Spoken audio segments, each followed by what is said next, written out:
All right, hey everyone. Very excited to be with you today at Unite. We're here to share the latest plans for Unity going into 2026.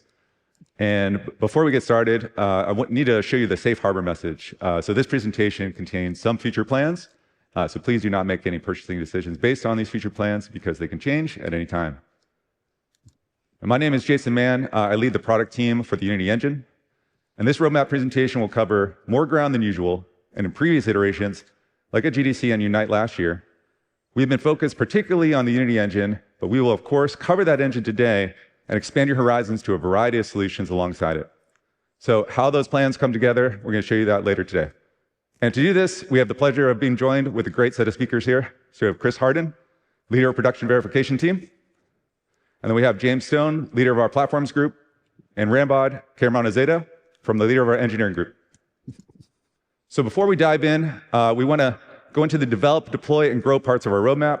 We wanted to share with you some of the things that have changed throughout the develop of Unity, give you more confidence. So we're going to talk about production verification, quality, and core standards. So Chris, over to you to kick us off. Thank you, Jason.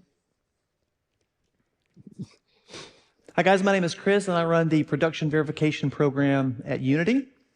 And for years, you guys have told us that in order to ship the best products possible, we need to make our own games. And so as many of you know, we did just that with Survival Kids this year as a switch to platform launch title. We've also partnered with companies like 10 Chambers, Stunlock, and Kinetic Games to really strengthen our production verification efforts. Now PV is an essential part of how we work, and it helps us to shape tools, runtime, and services for you before they actually get to you. A key part of our program and our strategy is to ask every product team to verify their ideas, their designs, their artifacts with production teams and in production environments before they ship the features to you. Our PV team links our product teams with production teams and code. And we're always trying to add more production verification partners and projects so that we can verify solutions across the many ways that Unity is used. And we have 3 programs. The internal program connects our product teams with our Unity Studio Productions group and our Unity Consulting group. Our external partner program, called the Partner Council, connects our product teams with external partners like yourselves, and they ask for feedback via meetings and also for early access to different features. Code sharing helps our product teams get access to projects so that we can put those features in there, check for stability and regressions, as well as look at the many use cases that you guys create. Together, these programs help us to reach production fitness, which is what we call it, find problems, and also fix them before release. Over the past 2 years, we've also invested heavily in our quality assurance tools and processes. We've improved detection, and also we've sped up our fix time. As a result, we've increased our internal detection from 60% to 70% of issues. We've also cut the average fix time for priority regressions down by 43%, and we've reduced our regression backlog by 54%. We stay focused on finding more issues before they reach you and improving every release with smaller, more controlled releases. Let's review our Unity 6 release plan. So last October, we released LTS 6.0, and it's been downloaded nearly 6 million times already. LTS releases get regular patches for performance bugs, security fixes, and sometimes even platform updates. And in between those versions, we ship supported updates with new features, like the deferred plus rendering path that we had in 6.1 and the graph toolkit in 6.2. Between LTS versions, those are also updated and they're supported like an LTS until the next one comes along. And so 6.3, which will be shipping in a few weeks, is our next LTS. And in 2026, we expect to deliver quarterly supported updates until 6.7, which will be that LTS for next year. This regular cadence helps us to increase our quality and reduce your efforts when you do project upgrades. We can also catch issues before your players report them using the developer data framework that we launched in 6.2. The developer data framework is our new standard for collecting data. It confirms that we act as a data processor, and it sends us key signals to spot problems early. To keep things clear and transparent, player consent and data controls are cautious by default. and they're managed in one place. Engine diagnostics are on for new projects by default because it allows us to act on quality issues early. And you can change this at any time. You can even control your game's data collection remotely to match your changing needs. By tracking quality across many players and using our new ANR signals, we can spot problems and fix them and deliver solutions faster to you. Starting in 6.3, you'll get more advanced diagnostics. Our new engine diagnostics offer more features than the old cloud ones, which we will sunset soon. With engine diagnostics, you get alerts and custom logging, breadcrumbs, and issue aggregations. And with 6.4, the dashboard will give you richer graphs, advanced filtering, and actionable metrics. Diagnostics and analytics will gradually merge, giving you more useful signals. And we plan to bring those signals into the profiler and make it possible to review them in Crashlytics, the Google Play console, all with Unity stack traces. And we're also bringing the developer data framework to all supported LTSs, namely 2022 and 6.0, so that you can track the quality of your current games. Just note that for these, you'll need to turn on the data collection. So starting also with 6.4, we're unifying our data models so that you can link data from multiple data sources if you approve it in your data settings. We're adding new data sources, including expanded IAP, more internal signals at runtime and engine, as well as third-party sources. And this helps us piece together your player's full path, from how they find your game to how they stay and how they spend. Now I'll hand it back to Jason to share how we're improving your overall ecosystem experience. All right. Well, thanks, Chris. So the Unity Engine third-party ecosystem is amazing. So you can adapt the engine to nearly any project using tools from the wider ecosystem. And of course, your usual go-to place for extensions would be the asset store. But we also see an increasing number of distribution mechanisms in game productions. So while this is exciting for flexibility of your productions, it also opens the door to security risks. So how would you know if a custom package you pull from some custom registry is what you expected it to be? So this is why we were introducing the initiative of Unity Core Standards, to drive clarity on how packages are built, who built them, and how they fit into your workflow. So with verified authorship, transparent metadata, and consistent formats, you'll be able to spend time building faster and less time debugging version conflicts. Now, starting with Unity 6.3, we're introducing tooling to support package signatures in the Unity engine. And as a package publisher, you'll be encouraged to sign your packages so users will be sure that they haven't been altered since publication. Now, the editor will make sure that the signature status is notably visible in the package manager so you can be informed of decisions on the usage of your extensions. Now, if the origin of a package has been verified and the package is signed, then it will show up with green indicators, as some of these here. Now, if the package is signed, but the origin of the package is from a custom distribution, we'll inform you of this situation with just more information and signals. And regardless of the distribution mechanism, we will discourage you from consuming unsigned packages in your projects, which are clearly marked with errors and warnings. But the choice is yours. So what does it mean to have verified the origin of a signed package? So there's three possibilities. So either Unity has signed it, a member of your organization has signed it, or Unity has verified the author of that signature. So this is our new distribution flow that we're implementing as part of the asset store. And early in 2026, we'll start allowing asset store publishers to distribute their extensions on the asset store in the Unity Package Manager format, or also known as UPM. So this enables Unity to verify the author of signatures and surface that information in Package Manager. And asset store publishers will benefit from the new functionality, such as strong versioning mechanisms, dependency management, and everything else that comes with the UPM format. And so if you need to, please scan away. Now, the evolution of the asset store comes with several package management improvements. The new authoring flow for asset store publishers is currently in beta, and you can create multiple and modularized packages with a single product, with using the built-in tools to sign those packages and define precisely the versions and dependencies to simplify compatibility management. Okay, now let's get into the roadmap in depth. We think about it in three different sections, so we can develop fast, deploy everywhere, and grow your game. Now let's start with develop fast. So the Unity Hub has been enhanced with quality of life improvements like a UI refresh and expanded settings. So new notification features to keep you updated, and there's more coming soon, such as custom project templates to streamline your workflows, which I'm very excited about. Now, beyond templates, what we also hear is that you love to have a set of building blocks to get started with your ideas. So we've crafted a number of building blocks that you can incorporate into your projects, built to modify and extend your feature integration, and you'll find some of these building blocks on the asset store today. And available very soon in the Unity Hub with the launch of 6.3, we have new multiplayer templates. There's the multiplayer FPS template, which features a bridge between entities and game objects, and it's using netcode for entities. And then we have the multiplayer third-person gameplay template, which leverages Unity building blocks for both gameplay and services, and that's using netcode for game objects.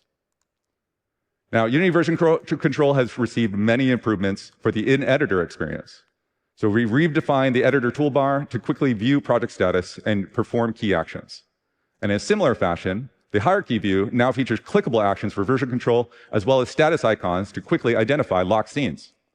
And the overall workflow has been improved to allow seamless branch switching and version comparison. Now, moving deeper into the editor. We've been at work improving your general experience. And in Unity 6.3, you can finally customize the main toolbar to show, hide, and rearrange toolbar elements. And then coming soon in 6.4, we're introducing new editor stats window so you can keep track of and an eye on the important performance metrics of your project. And then beyond that, there is grid and snapping controls that have been redesigned for clarity and ease of use. Now, the search capabilities of the editor have received a major upgrade in Unity 6.3. So an entirely new database backend with LMDB and used with the asset database. And performance improved dramatically for the projects of any size. So that's not all, because we're also at work with a new scene hierarchy window rebuilt from the ground up using UI Toolkit. And it's designed to handle millions of objects efficiently while introducing quality of life features like clear visual indicators for game object types, customizable columns, and yes, horizontal scrolling at last. And in a future update, we plan to deliver a unified search experience across the entire editor. Now, talking more about UI Toolkit, you've often told us that there are several gaps that were preventing you from adopting this into your games. So your most popular demand has been served with the release of World Space UI in Unity 6.2, which released just this past summer. And I'm very excited to announce that Unity 6.3 addresses other popular requests, which is the introduction of custom shaders and filters, and also vector graphics. So there are a number of additional quality of life improvements in Unity 6.3 for UI Toolkit, including the UI for image control, a new aspect ratio property to ensure consistent layouts, and new APIs for extending that platform. We also continue to expand accessibility support across platforms to make Unity applications more inclusive by default. So in Unity 6.3, we're bringing the past mobile screen reader support to desktop platforms like Windows and Mac OS, and new accessibility functionality added to interpret interface structures and screen reader scrolling for smoother navigation. Now, as next steps for UI Toolkit, we're going to be adding more tools for complex animations, in-scene authoring, solid profiler workflows, and vertex data support in custom shaders. Now, that's a lot about UI Toolkit, but we fully recognize that the vast majority of games that are built to date are leveraging UGUI. So one of the amazing things about Unity is that when a game finds success, it tends to live on forever. And there are countless Unity games that are now well over a decade in live operations, with a continually growing community. So with that being the case, we want to make very clear that our commitment to UI GUI needs. So within the Unity 6th generation, we'll be investing more into the quality of life improvements of UGUI, and investing in performance improvements to UGUI, and then just continuing to support UGUI for quite some time. So as a part of our production verification initiative and usage of UGUI in a Unity-made survival kids game, as seen here, so the team has identified the opportunities for quality of life improvements, found a performance bottleneck more recently, and the associated fix. And we also found a feature gap that we could plug by making the integration between Text Mesh Pro and addressables even better. So all three of these improvements are currently being evaluated on a path to be checked into the core engine. So UGUI powers the UI for the majority of players that are playing games today, and you can be rest assured that we will remain committed to the improvement of UGUI. Now, thank you all for sharing feedback on the experimental version of Graph Toolkit, which also showed up in Unity 6.2 in summer. Now, this functionality is moving from a package, which was optional, to a more core module within the Unity editor. And that'll be coming with the release of 6.4 soon. And this sets up the Graph Toolkit to become the default framework for node-based editing. And our next steps beyond 6.4 is to include support of vertical ports and an API graph for creation via code and additional node customizations. Now let's continue talking about graphs, because in Unity 6.3, we introduced the largest upgrade to shader graph since its initial release. You can extend most graphics functionalities, and there is now a template for each one in the new unified template window. You can now use shader graph to create custom UI, terrain, and stylized shaders without a single line of code. And in a rapid set of releases throughout this year, 6.1, then 6.2, then 6.3, we've enhanced shader graph with the nested properties, access to 8 UV coordinates, and many more improvements. And it's not over, because then in 6.5, which will probably become summer of next year, we'll add in support for stencil settings. And then VFX graph got instancing support with GPU events and several UX improvements. Now, our efforts in delivering graphics performance are also showing in the core graphics pipeline. In Unity 6.3, you can now have batch renders with runtime variants, assigning a renderer shader user value, and retrieve it in your shader. Now, this solution is ideal for rendering crowds while maintaining a level of variance.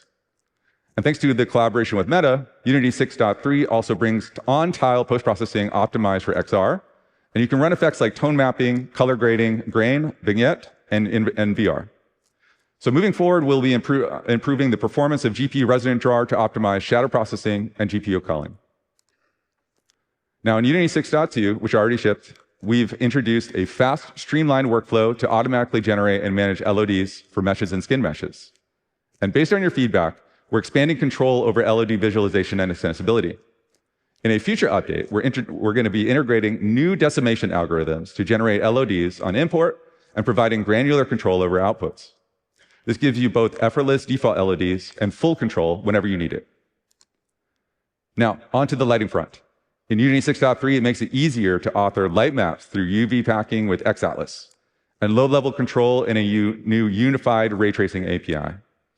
And the teams have been focusing on scaling lighting quality across platforms, like improving platform performance on Bloom on mobile, and bringing screen space reflections to URP.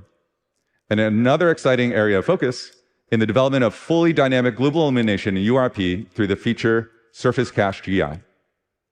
This will be the go-to solution for indirect lighting, for dynamic environments, for things like procedurally generated content and runtime destruction. Now, on to continuing our unification efforts. So starting with 6.3, with render graph as the most common backend to all SRPs, we're allowing us to share more functionalities across pipelines. Another example of this unification will be the introduction of a cross-pipeline upscaling framework. This will allow us to incorporate third-party upscalers across both graphics pipelines on multiple target platforms, and here's a list of some of those there. Now in Unity 6.1, input system package is now the default for all new projects, and it's recommended solution going forward. This package is receiving new improvements in Unity 6.3, including reduced latency and end-user rebinding. So the rebinding sample included in the package improves UI to visualize player inputs during gameplay for any supported device. Now, on a slightly different note, but still at the core of 3D gameplay, we're excited to announce that swappable backend for physics is targeting 6.4. And this will ease up the possibility of integrating different physics backends with Unity. And in the same version, we're expecting the Unity Physics Direct Solver, where simple solvers can sometimes be limiting to game designers when creating physics puzzles or physics-based gameplay interactions. The Direct Solver is another tool to push those boundaries of your gameplay interactions so you can include more complex mechanical interactions and rope physics, as shown here. Now, Unity is getting easier and easier to use for multiplayer thanks to the dedicated Unity building blocks in Unity 6.3, featuring built-in lobby and matchmaking. So multiplayer play mode, which is an editor tool there, is evolving with 6.3 with instances that are running independent from your scenarios. Note that the integration of multiplayer play mode is deeper in the engine now as a core module, and allowing us to streamline workflow even more with easier access through shortcuts and APIs. Now, netcode for entities is getting more resilient with client-hosted games.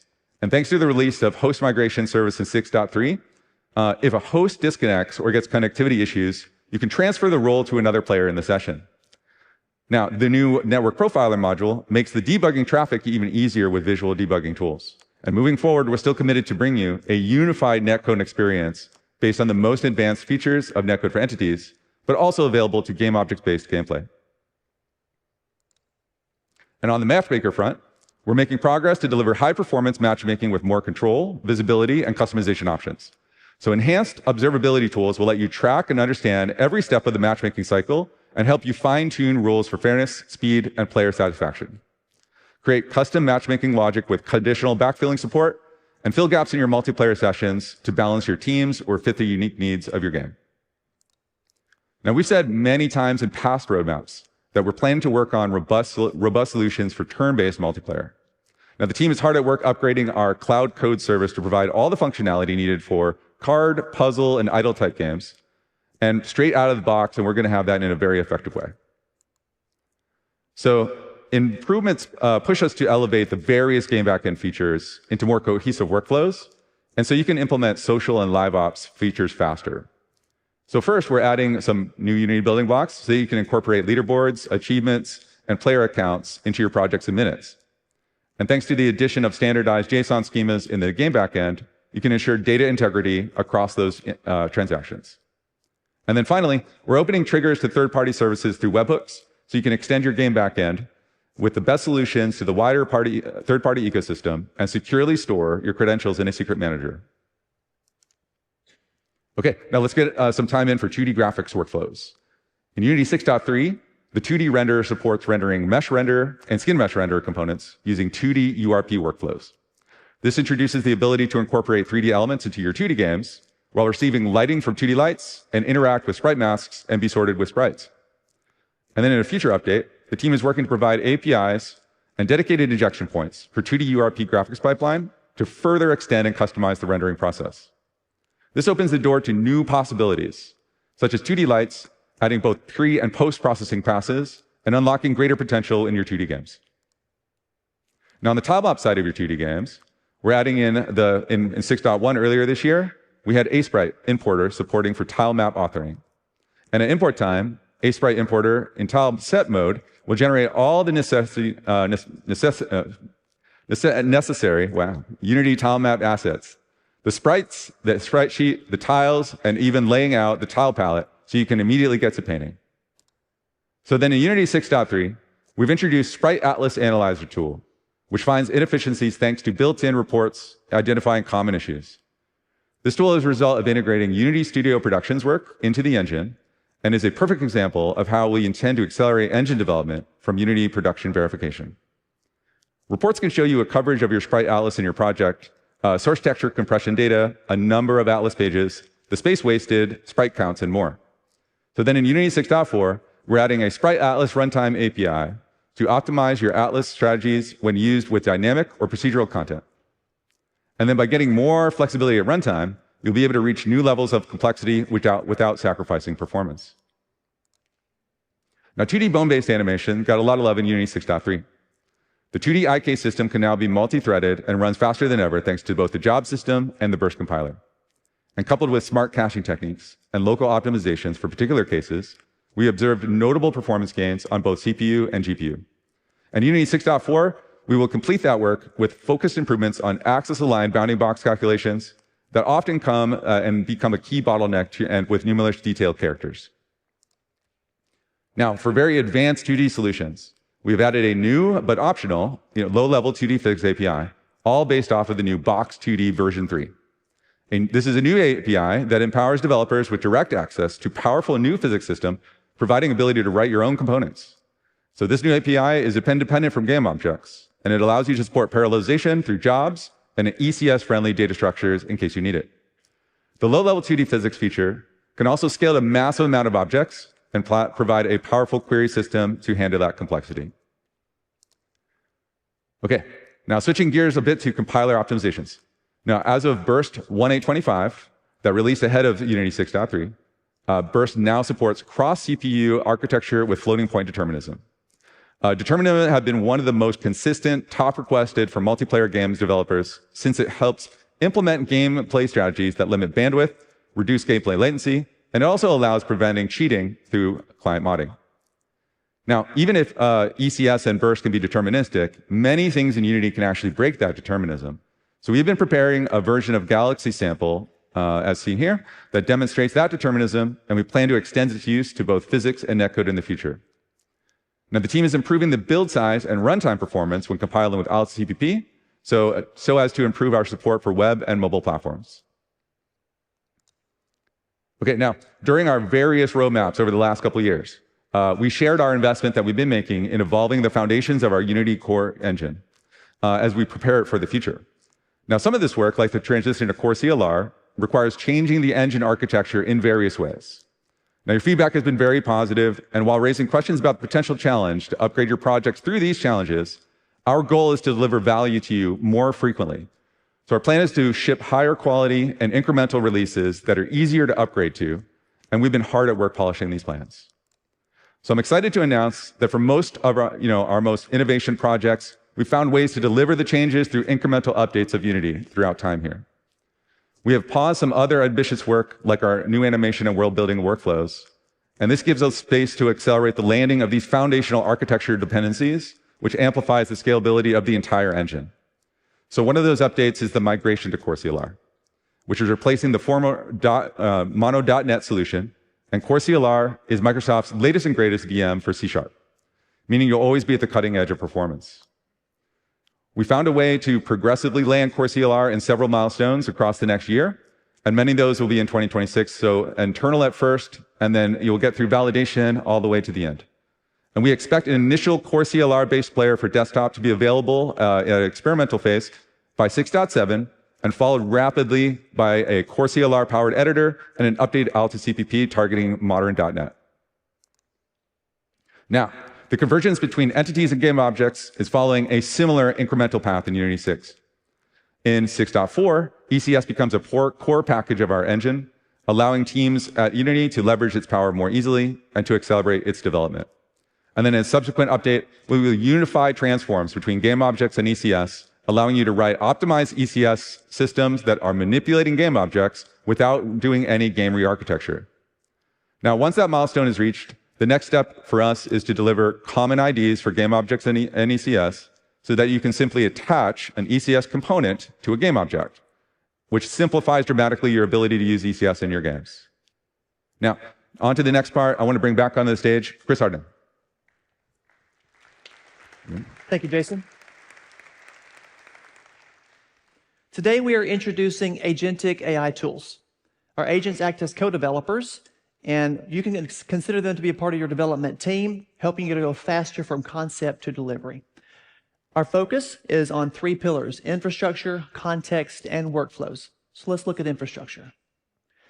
Our agentic infrastructure uses orchestration, and we support planning, multiple steps, tool use, and agents. And Unity AI now understands project dependencies, so code changes are also less risky. And with the new diff tool and Git support, you can review every modification before accepting it into your project. In 6.4, we give you stronger game context. Agents can now index your project, and they're going to classify your assets for you and build a searchable knowledge graph. And context sharing is also more intelligent. Prompts will contain only what is needed, even when your project is really complex.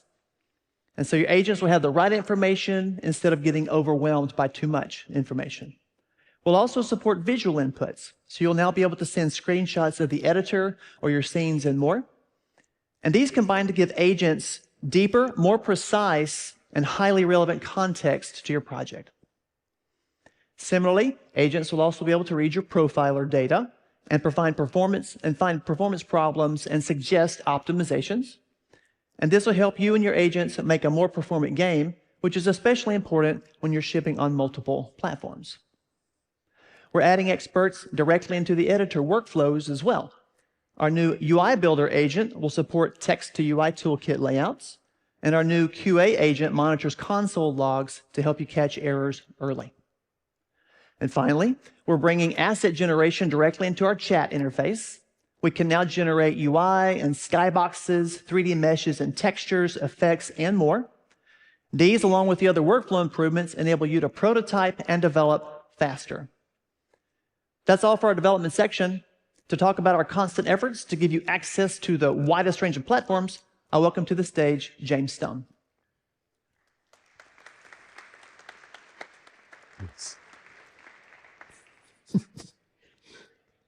Hi, my name's James Stone. I lead the platforms team here at Unity, and our goal is to bring you highly performant runtimes on day one, ready for you to bring your games to wherever your players are.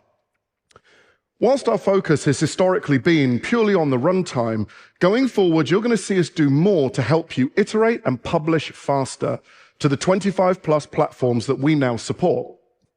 As you'll see in the keynote, we've been working hard to make Unity 6 our best version ever. And there are a ton of platform improvements across the board, far too many to fit into today's presentation. So I'm going to focus on some of the biggest changes, starting with the platform toolkit.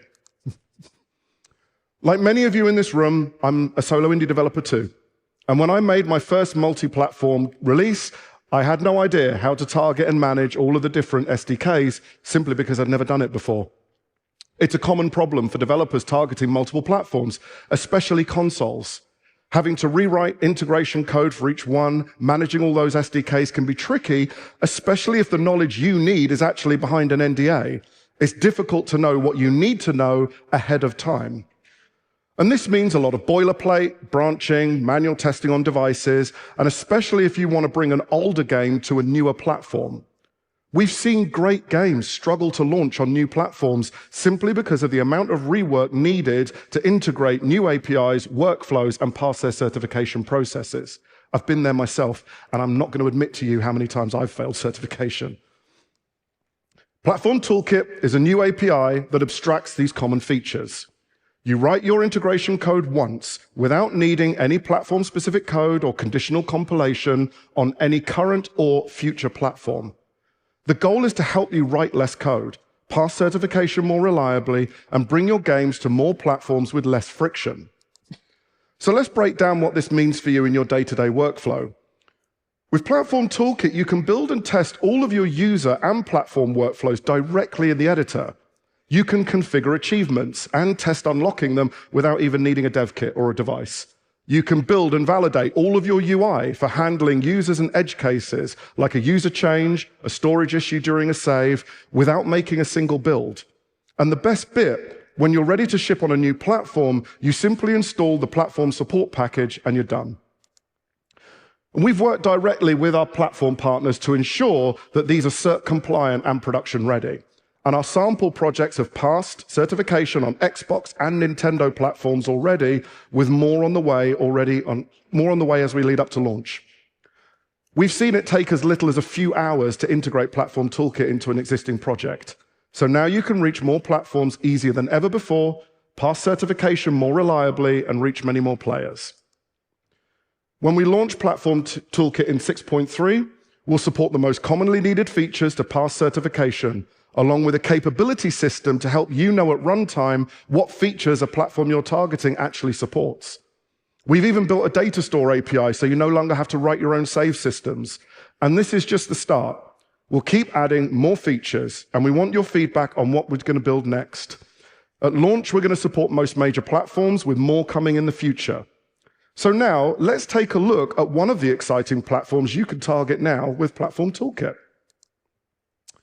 5th of June, it marked a big day for console fans worldwide, the launch of Nintendo Switch 2. And Unity was there with day one support, enabling amazing games like Skate Story and LEGO Voyagers. We worked with Nintendo well in advance to ensure disclosed developers had solid support out of the gate. And as of this year, official Nintendo Switch 2 support is available in 6.0 and 6.3, with more improvements coming along the way. And with this comes a series of exciting Nintendo Switch 2 specific features, including Game Share, Game Chat, HDR, 120 Hz and 4K out for TV, and using the input system, you can now use one or both of the Joy-Con 2 controllers as a mouse, unlocking entirely new game genres on this platform. And to continue our promise of production verification, the platform's team collaborated with Unity Studio Productions and Konami throughout their development and launch of Survival Kids.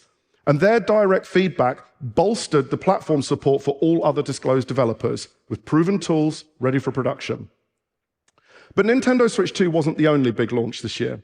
We're also exciting news for XR fans too. It's an incredible time to be building in this space.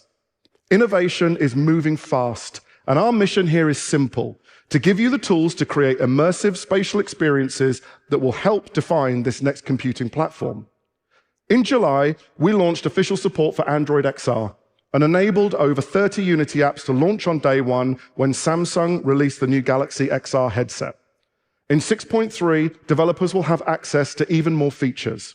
This includes real-time facial expressions, tracking of predefined world objects, and automated dynamic resolution to keep users immersed instead of getting sick with dropped frames. And in 6.4, we're adding 3D surface reconstruction, so virtual objects can interact more naturally with the physical environment. And for Meta Quest developers, 6.3 will include features like environment raycast and room mesh that will power enhanced spatial intelligence for more accurate content placement and context-aware gameplay. It will also bring faster post-processing, enabling beautiful HDR visuals that won't tank your frame rate. And all of this is built on OpenXR and AR Foundation, giving you a unified, multi-platform, future-proof architecture to focus on what matters most, creating transformative content that will inspire the next generation of spatial experiences. So now let's move on to mobile. At Unity, we started as an Apple-only game engine, and we've supported Apple platforms for 20 years across iOS, tvOS, and macOS. And at the core of this is the Unity Apple operating system glue layer, and it connects Apple operating system APIs with Unity. Well, we're modernizing this layer, rewriting it in Swift, upgrading APIs, and adding new public APIs for easier lifecycle and platform access. And these updates will enable faster, more frequent Apple ecosystem improvements. An experimental release for iOS and iPadOS will arrive in 6.6, and we're excited for you to try it. And for Android, we're addressing ecosystem fragmentation, performance variability, and the importance of fast loading times, especially for first-time users. Our priority is improving Android startup and runtime performance with thin LTO builds coming in 6.5 to boost CPU game-bound performance. And with Android's growing device variety, including foldables and edge-to-edge screens in Android 15, we're upgrading our safe area architecture and API to help games adapt to all screens. We're also adding direct C# APIs for foldable-specific features like state, orientation, and occlusion. And one of the most requested features from mobile and desktop developers has been support for HTTP2 and gRPC. The benefits are well documented: reduction in server-side load, optimized transfers, improved security, and efficient bidirectional streaming. In 6.3, we're launching support for Unity web requests for all platforms to default to HTTP2 connections if the server is capable, and it's available for all platforms. Early tests on Android for multiple concurrent requests have shown a reduction in server load by up to 40% and a reduction in CPU load by up to 15 to 20% on device.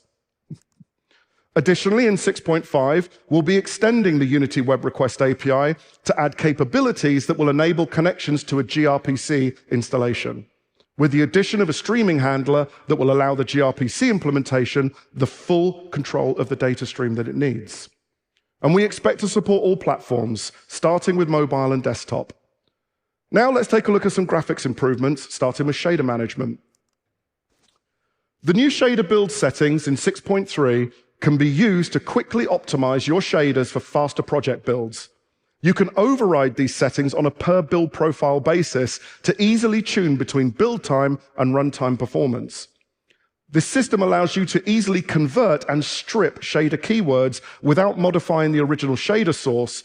And for example, you can convert the fog shader keywords to dynamic branching, which can reduce shader build time by up to 45% with URP. And we're extending this system with additional settings, such as the shader compiler and the shader loading memory budget. And we'll also provide recommended settings across supported build profiles for faster project builds across all platforms. We've also seen a big rise in the use of Vulkan and DX12. And DX12 is now our default graphics API on Windows, thanks to major improvements in performance, stability, and memory usage. Feedback from studios shipping games with these APIs, such as Eden Games' jaw-dropping Gear Club Unlimited 3, has directly driven key improvements in 6.2 and 6.3. We've resolved common issues, such as rendering stutters, and our new API lets you pre-compile pipelines for much smoother gameplay. We've also significantly reduced DX12's memory usage with new optimizations such as type buffer alignment and added device filtering to improve stability and performance on older hardware. And these are just a few of the highlights. For a deep dive, we highly recommend attending the graphics session on Thursday to learn more. Now let's take a look at build and runtime performance. We're improving the build automation service to deliver your builds faster, freeing your local machine from dedicated build time. New features include build failure categorization in the dashboard to accelerate troubleshooting. And we plan to offer premium storage, significantly cutting incremental build times by up to 58% thanks to boost disks. And we're further optimizing storage and security with new retention policy controls. And your runtime and its performance is critical not just for the player experience, but in keeping your energy consumption and costs low. To reduce the complexity of performance profiling, in 6.3, we're adding a new profiler overview. And this new overview is a simple statistical data view integrated into the profiler that serves as an easier entry point to give you quick preliminary advice to accelerate your optimization troubleshooting. And alongside improvements to the profiler, we're bringing the Project Auditor package as a core package of the editor.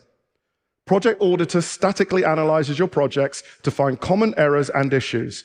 And you can leverage it not just to troubleshoot problems, but make upgrades to newer versions of Unity easier too. And in 6.4, the Performance Tools team is adding new data collection points in the context of the Developer Data Framework to help you better understand your live game's behavior. And in 6.5, more tools improvements are planned to give you a better understanding of memory that's marked as unknown or untracked.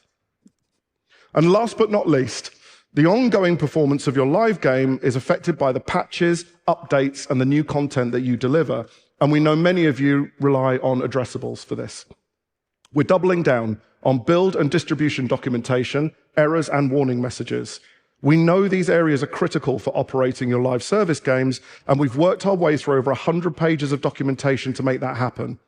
We're continuing to invest in asset bundles, reducing their in-memory footprint through type tree deduplication in 6.3, and adding options to extract type trees in the coming 6.5, making your downloads smaller and with a lower footprint on device. And lastly, we're working on a swappable backend for addressables that will make content delivery safer, with lower bandwidth costs and with performance by default to get users into games faster and with lower expenditure. Now, we know that keeping your players engaged is critical to your game's success. So I'm going to hand over to Rambod, who will talk about the new advancements in store for growing your live games. Thank you.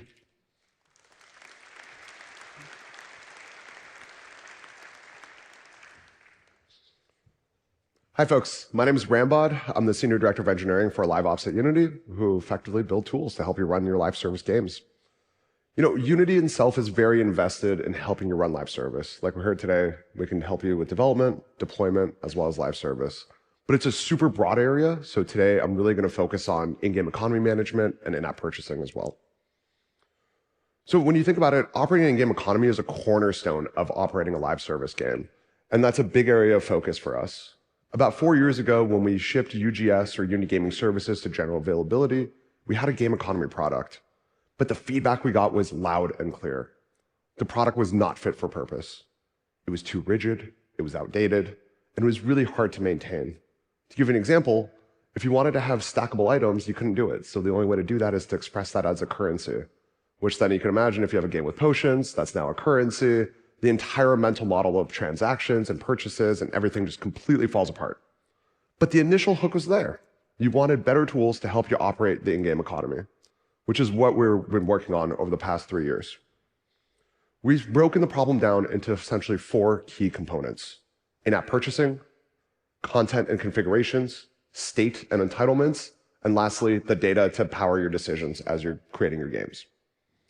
And all of this is to help you safely iterate, build, and deploy with clear release management tooling, and also help you understand the impacts of your in-game economy with data. So that way you don't end up in a situation where, let's say, you flood your entire in-game economy with a bunch of virtual currency and don't give people enough things to spend it on. And all this is done in a PV-first way with external studios, as well as our own internal publisher with Supersonic. So hopefully I'm not standing here next year telling you how we're rebuilding it all yet again. And at the same time, we're also entering a new era of in-app purchasing. The landscape is changing, and the walled gardens are coming down. And we expect to see this continue as time goes on as well. With the latest regulations and legislations, you have new direct-to-consumer opportunities that help you not only enable higher margins, but a direct relationship with your players as well. And this way, you can avoid the platform tax that you've been so used to paying for so long, which can also make or break a game. Back when I was a mobile dev, we had some games that were really riding that thin margin, where an extra 20% probably would have made the world of difference to those types of titles.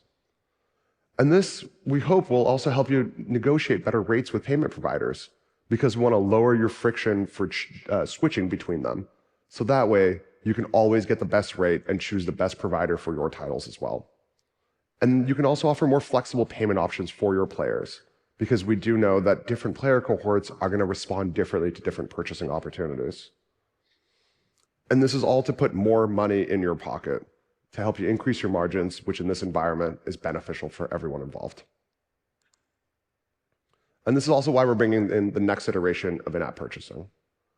Today, the IAP SDK abstracts away the Google and Android ecosystems, so that way you don't have to integrate your iOS SDKs, your Android SDKs, and you get one consistent C# layer to be able to run your in-app purchasing.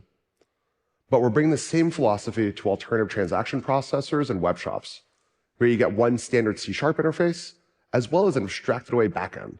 So you get a couple of standardized webhooks across all providers, as opposed to having to learn each provider, juggling multiple SDKs and a bunch of branching code paths. This then allows you to add more providers, because we're going to be continuously announcing more partnerships in addition to Stripe and Coda as time goes on. And this all gives you choice, which we feel is fundamentally better for everyone. So you won't be locked into vendors, and you won't have to issue new builds over time in order to onboard new transaction providers. All you'll have to do is just switch a feature flag on the back end, tell us which players you want to target with what, and you can now start using different ones and test different ones to really find what works best for you. We're also going to be working on a unified product catalog. So that way you don't have to go between 12 different dashboards, upload SKUs there, upload them to the platforms, wait for platform certification, only to have a web shop already go live at the same time. And now your player's in a weird mishmash situation. We're going to put it all in one centralized place. That means one source of truth, accessible through APIs, our Unity dashboard, our CLI, as well as the editor itself. So you can work with it with all your existing release management and automation tooling as well. And this will sync to all the storefronts that we support, while also helping you drive experimentation and segmentation as well. So you can make sure that the right players are getting the right offers and the right monetization experience that you expect. And all this will also be powered by your own internal data as well. So if you have data that's first party, you can match that and join that with the data that we generate through the developer data framework, and then bring that back into the ecosystem through things like targeting lists and bring your own segmentation. And then lastly with that, we're going to be unifying all the data as well. So this way you get all of the data from all your sales channels in one place, and eventually with a standardized schema as well. So when you export that data and join it with your own internal data, it's going to be much easier. And hopefully you won't need to hire a whole data science team just to understand how much revenue you're making across all these sources. And at the same time, with IAP, we've gotten a lot of feedback from studios over the past few years, where our APIs just were not stable enough. And I'm here to tell you that we are recommitted to the in-app purchasing package and the SDK, and we've been hard at work with a new architecture over the past couple of years with IAP 5. It's more stable, more flexible, and gives you a much deeper understanding of what's happening under the hood with the platforms themselves, so you can take more corrective action with things like better error messages and just overall better coding workflows as well. Because at the end of the day, you're trusting us with your business, and that's not a responsibility that we take lightly. We're also working on adding server-side transaction and receipt verification as well, because that's boilerplate code that I myself have written about 4 or 5 times so far, and we hope that you never have to write that again. And then, while also expanding this for web shop support, we're going to be bringing this to web and PC as well, and continuously expanding platforms to everywhere that we can to give you a unified monetization experience across any platforms you might be building. And when it comes to dashboards, just like I mentioned, you can see all of your revenue and all of your economic behavior in one dashboard, which also helps you better understand what's happening inside the game. Do you have enough syncs and sources?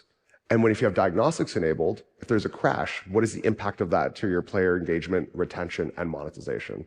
We all know it's software, it's going to have issues, but we want to help you prioritize your time and effort in focusing on the right things. And this will also help you answer questions like, are you flooding your game with too much currency? Is there not enough things for people to spend on? Hey, we just launched a new event. What's going on? Where are the purchasing coming from? Where did the currency come from that people spent on? To just fundamentally give you a better understanding of everything that's happening in your game. And once you finish that, we're going to start looking ahead to more in-game economy management tooling as well. This includes things like cross-platform entitlement management. Whereas the purchasing ecosystem continues to get fragmented, you now have to absolutely operate your own backend. And if you have one, it already works with it today. But if you don't, we're going to offer you a cross-platform entitlement system. So if I buy something on my phone, go to my computer, I'll get that same item. And if I go back to my phone, I'll have all those entitlements carry across with me. We really want to remove the burden of having to maintain a backend for, again, something that everyone has to do and is likely the same for everyone. We're also adding cross-platform SKU management. So not only with the product catalog work, this way you can have arbitrary SKU points and arbitrary price points that could map to one-to-many in-game catalog items as well. To just make that easier to do. Alongside the experimentation system, this will help you get the right content to the right player at the right time. And as Jason mentioned, this will work with the same schema system across the platform as well. Because I've been there before where I fat-fingered some price points in or some discounts that I should not have, and everyone was buying, and yet our revenue wasn't going up. What happened?